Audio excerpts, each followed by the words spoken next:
Good evening, ladies and gentlemen, and welcome to the lair of the film exorcist. Tonight, we will be doing Rogue One, a Star Wars story. The very first anthology film that came out in 2016.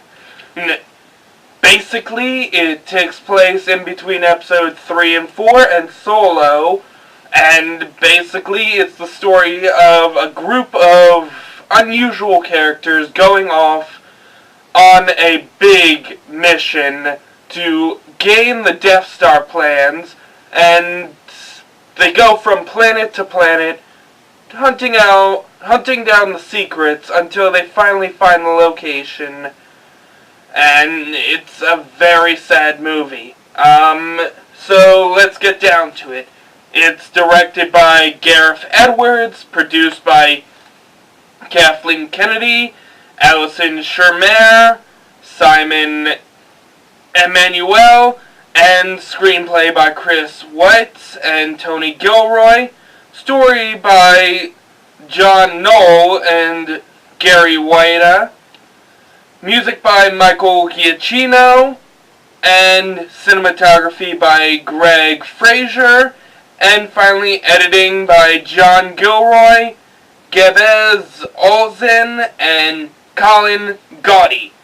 We have locations, edge of Hafersay, Iceland, which is Lamu Homestead, Valley off Hafersay, Iceland, Lamu Valley, where Jin escapes into the bunker. We have Wadi Rum, Jordan, which is Jeddah, Bursadahol, Kalahado, Maldives, Scariff Woods, Canary Wharf Station, London, the UK, Scariff Citadel Train Station, Balay Feryaraha, Maldives, Scariff Beaches. I'm sorry guys, these are really hard to read. Cardington Airship Hangars, Bedfordshire, England, which is Yavin 4 Rebel Base. Reina Fajara, Iceland, which is Planet Edu. And Canary Wharf Underground Station, Canary Wharf, Isle of the Dogs, London, which is the Death Star, and finally Pinewood Studios, Ivory Heath, Buckinghamshire, England, the rest of the movie, including Wobani. We have Felicity Jones as Jyn Erso, also known for Felicia Hardy in The Amazing Spider-Man 2, and Margaret Frank in The Diary of Anne Frank, for any of you who are a fan of the Anne Frank Diaries. This is actually a show that came out during the time. Boo Godston as 8-year-old Jyn Erso, Dolly Godson as 4-year-old Jyn Erso, Diego Luna as Cassian Andor, and Ben Mendelsohn as Orson Krennic, also known for John Doggett in The Dark Knight Rises. Sorry for anyone who's a big fan. I'm sorry I am having trouble pronouncing these. But he was also Nolan Sorrento in Ready Player One, Sheriff Nottingham in Robin Hood, the remake, and Talos and Keller in Captain Marvel.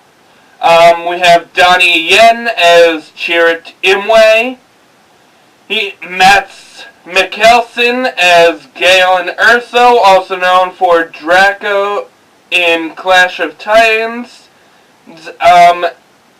Caecilius in Doctor Strange, and Dr. Hannibal Lecter in Hannibal Lecter. We have Alan Tudyk as K2SO, also known for many characters in the Ice Age franchise and Disney movies, and he also did Simon during Chipwrecked. And then we have Riz Ahmed as Bodhi Rook, also known for Carlton, Drake, and Riot in Venom.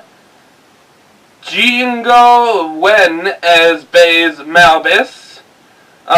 Forrest Whitaker as Saw Gerrera, also known for Edward Garlick in Good Morning Vietnam.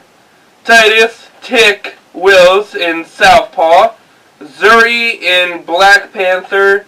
And Eddie Barker in Empire. For all you fans of that, from what I've heard, a really good show, but I've never seen it. My grandparents have, but not me. On to favorite scene. Guys, you're probably going to agree with me for one of these, at least.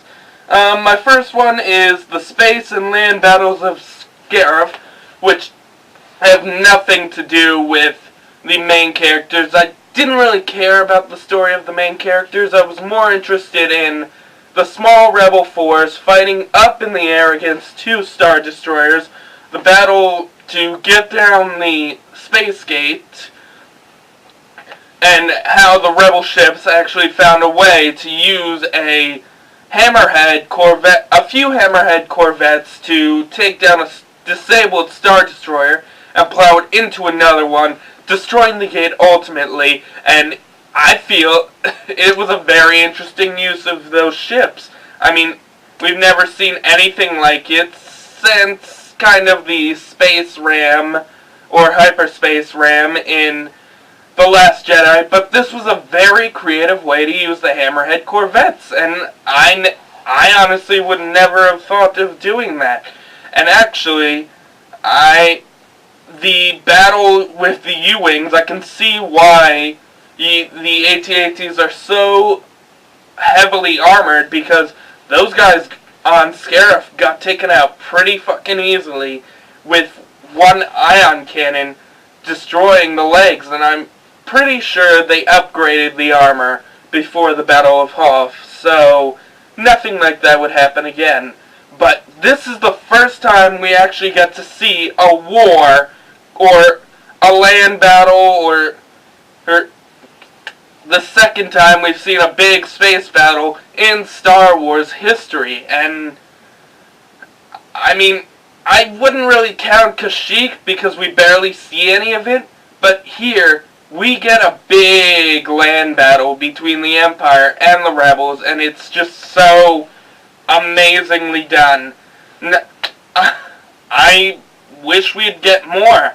I mean, watching this, I hope this is not the only time we ever get to see a land battle between the Rebels and a bigger power, or between any faction, at least. I mean, that's just my opinion. And the final favorite scene is Darth Vader's massacre. I mean, yeah, we talked about how badass he is in Rebels and how he defended himself against those walkers when they fell on him, but here we watch Vader go so fucking relentless just to get the Death Star plans for his master. It's just, my god. And the red light going through this whole scene as Vader's just slashing, choking, and obliterating anyone in his way. Basically, Darth Vader is a fucking tank. And this is the only time we've seen him, not in comics, I'm not counting comics here, but this is the first time we've actually gotten to see him go against multiple troops and just go all out, taking them one by one or two by two, just burning through them. And my god, that ending scene as he watches the Tantive 4 go out, you can just feel the anger coming from the angry aura coming from him. It's just, my god, it's gorgeous. Gorgeously done scene, and I really wish Gareth Edwards would do more movies like this. But onto the facts. Trivia. Guy Henry played Grand Moff Tarkin using a digital mask of Peter Cushing, and Princess Leia was played by Ingrid Delia, doing the same with Carrie Fisher's face. We had R2-D2 and C-3PO, who had a brief cameo, making Anthony Daniels the only actor to appear in every movie except for Solo. Gareth Edwards and his team found old, unused footage of Red Leader and Gold Leader from the episode 4 and used it in the film. So a lot of those call sign scenes were actually old footage from the original movie. And during the movie, we witnessed the original Red 5 get shot down, which is pretty interesting, and now we know why Luke is Red 5 in the next movie. K2SO's slapping Cassian and his line after were both improvised, and there's a fresh one, if you mouth off again, is actually improvised, and it actually fits pretty well in this movie. It's also very comical. K2SO is a very comical droid in this, and he's a little real compared to most actors. K2SO, Galen Erso is modeled after J. Robert Oppenheimer, the father of the atomic bomb. During the Battle of Scarif, we watch Blue Squadron fight alongside Red and Gold Squadron. Which, funny thing is, Blue Squadron was actually supposed to be a part of the Battle of Yavin, but due to its blue color, they ended up cutting him out of the cutting the whole squadron out of the movie, or making them a part of Red Squadron because of the blue screen that they used back then. Costume designer David Crossman stated that they used some of the original costumes from the original trilogy movies, Episode 4, Episode 5, and Episode 6, so most of the pilot uniforms were used. The movie was based on the entire opening crawl of Episode 4, which is pretty cool. Donnie Yen took the role of Chirrut Imwe because of his son's love of Star Wars, and it was his idea to make his character blind, which is a very nice touch for someone heavy in the belief of the Force. Darth Vader's costume was actually redesigned for A New Hope, and it was all done down to the exact detail. No detail was missed in making A New Hope costume. During the Battle of Scarif, an exploding fighter plumed smoke in the shape of Mickey Mouse's head, so there you go, there's your hidden Mickey of the movie. Jin and Cassian bump into Dr. Evazan and Ponda Baba, or as most of you know him as Walrus Man, on Jeddah. So that's a pretty cool Easter egg or callback to the original movies. Scarif was created when a barista at Starbucks misspelled Gareth Edwards' name as Scarif, which that's a pretty funny way to come up with the name of a very prominent planet in this movie. The planet Wabani is actually an anagram for Obi-Wan, which I'm pretty sure most of those people who are heavy in the anagram community actually caught it before me. Darth Vader's castle was actually based on the shape of a tuning key, and technically so is Jeddah, but it's a lot lighter. Basically the idea was Darth Vader's castle is supposed to draw in the dark side, where the temple on Jeddah is a tuning key for the light side. On Yavin 4, an announcement can be heard calling out to a General Syndulla, which is actually a reference to Hera Syndulla. You can also see Chopper somewhere in that scene on Yavin. The ghost can actually be seen multiple times during the Battle of Scarif to the top left of your screen. Jyn Erso is thought to be a reference to Jyn Ors from the video game Star Wars Dark Forces. Chirrut Îmwe is actually based on Zatoichi from the movie franchise Zatoichi. Carrie Fisher, Kenny Baker, and Drewe Henley, who played Red Leader, all passed away sadly in 2016. God rest their soul, and may the Force be with them. The First Order's hyperspace tracking is actually first mentioned when Jyn is searching for the Death Star plans. So it turns out the Empire was actually the first to discover hyperspace tracking, which is a pretty cool idea, or a pretty cool piece of the movie.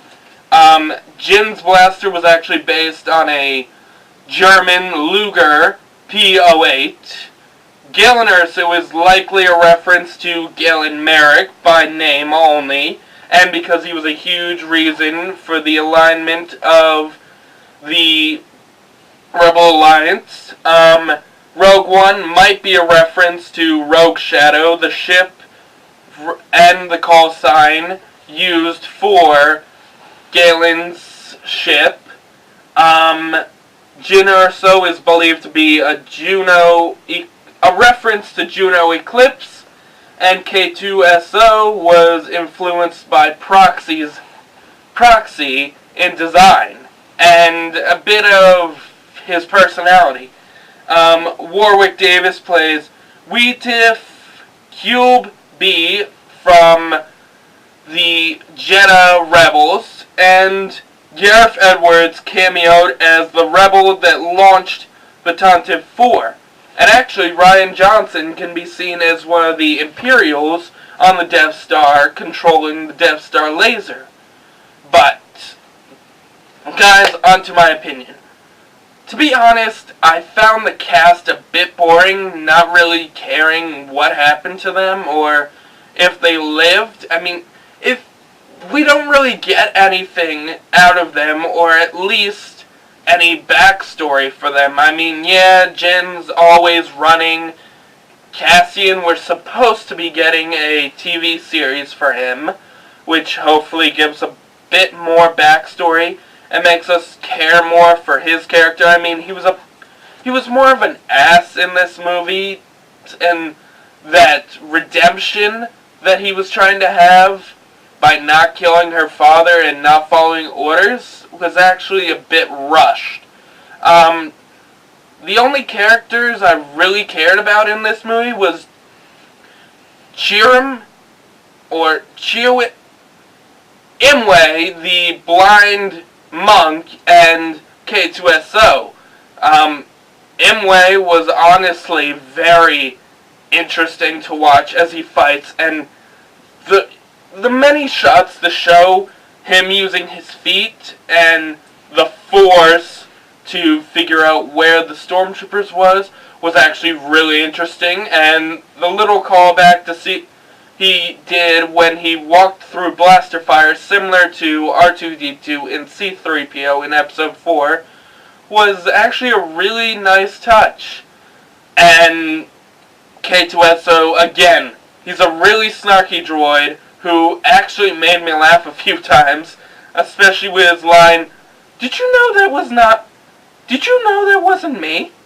When Jyn shoots a security droid and K2SO just pops out of nowhere. It's actually he's honestly one of my favorite droids next to R2-D2 and Chopper. And him and Chirrut are the only ones that actually mattered in this movie. Everyone else, I guess Cassian and Jyn were supposed to be budding a romance, but I didn't really feel anything for it. I felt it was very rushed. I mean, both me and my friend agree that this story was or at least needed to be told on how they gain the Death Star plans.